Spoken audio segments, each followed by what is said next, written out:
پیدائش اس کا 9واں باب جو 29 آیات پر مشتمل ہے۔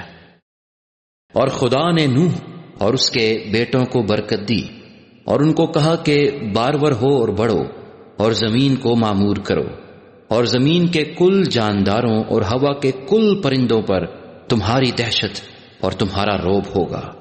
یہ اور تمام کیڑے جن سے زمین بھری پڑی ہے اور سمندر کی کل مچھلیاں تمہارے ہاتھ میں کی گئیں۔ ہر چلتا پھرتا جاندار تمہارے کھانے کو ہوگا۔ ہر سبزی کی طرح میں نے سب کا سب تم کو دے دیا، مگر تم گوشت کے ساتھ خون کو جو اس کی جان ہے نہ کھانا۔ میں تمہارے خون کا بدلہ ضرور لوں گا، ہر جانور سے اس کا بدلہ لوں گا۔ آدمی کی جان کا بدلہ آدمی سے اور اس کے بھائی بہن سے لوں گا۔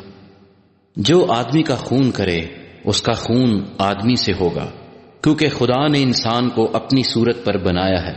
اور تم بارور ہو اور بڑھو اور زمین پر خوب اپنی نسل بڑھاؤ اور بہت زیادہ ہو جاؤ۔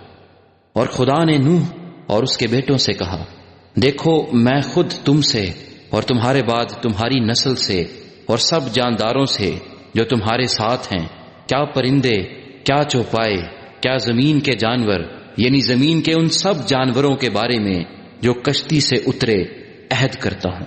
میں اس عہد کو تمہارے ساتھ قائم رکھوں گا کہ سب جاندار طوفان کے پانی سے پھر ہلاک نہ ہوں گے، اور نہ کبھی زمین کو تباہ کرنے کے لیے پھر طوفان آئے گا۔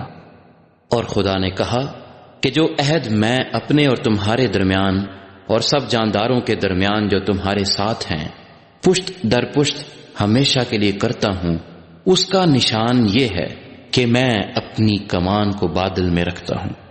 وہ میرے اور زمین کے درمیان عہد کا نشان ہوگی۔ اور ایسا ہوگا کہ جب میں زمین پر بادل لاؤں گا تو میری کمان بادل میں دکھائی دے گی، اور میں اپنے عہد کو جو میرے اور تمہارے اور ہر طرح کے جاندار کے درمیان ہے یاد کروں گا۔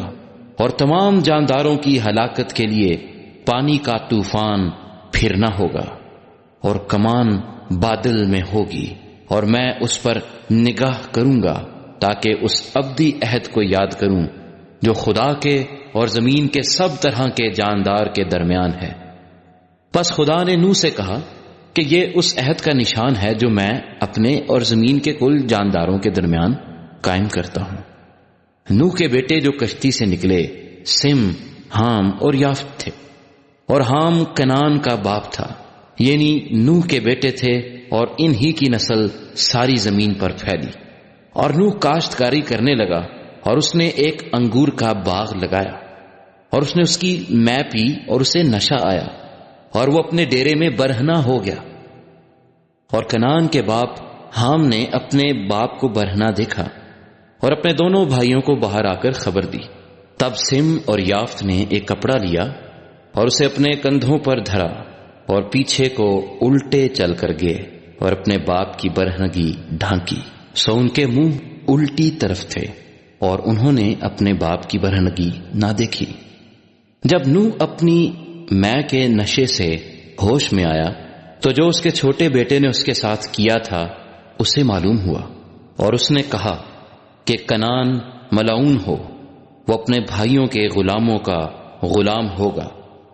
پھر کہا خداوند سم کا خدا مبارک ہو، اور کنعان سم کا غلام ہو۔ خدا یافت کو پھیلائے کہ وہ سم کے ڈیروں میں بسے اور کنعان اس کا غلام ہو۔ اور طوفان کے بعد نوح 350 برس اور جیتا رہا، اور نوح کی کل عمر 950 برس کی ہوئی، تب اس نے وفات پائی۔